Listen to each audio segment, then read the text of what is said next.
Aphorism number 74. Among chronic diseases, we must still, alas, reckon those so commonly met with artificially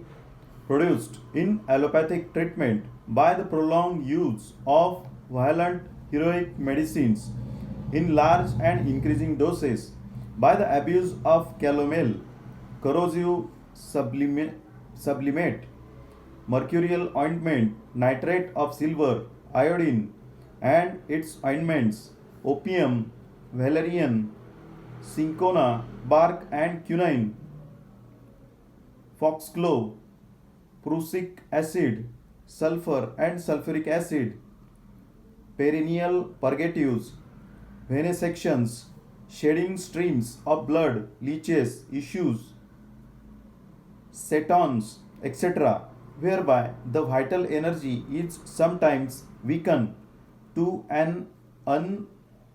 unmerciful extent, sometimes, if it do not succumb, gradually, abnormally deranged by each substance in a peculiar manner, in such a way that, in order to maintain life against these inimical and destructive attacks, it must produce a revolution in the organism and either deprive some part of its irritability and sensibility, or exalt these to an excessive degree, cause dilatation or contraction, relaxation or induration, or even total destruction of certain parts, and develop faulty organic alterations here and there in the interior or the exterior, cripple the body internally or externally,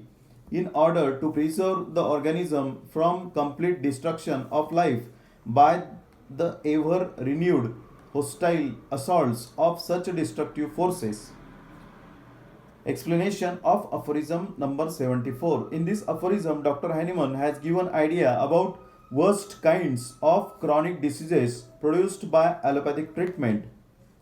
Among the chronic diseases, we commonly see the diseases artificially produced by allopathic treatment by the prolonged use of violent heroic medicines in large and increasing doses, and some hazardous methods of treatment, for example, venesection, leeches, shedding, stream of blood, etc. etc. In such cases, vital energy is weakened to an unmerciful extent, and if it does not admit it, vital force is gradually abnormally deranged, peculiarly by each substance, in such a way that it produces revolution in the organism in order to maintain the life against such inimical and destructive attacks.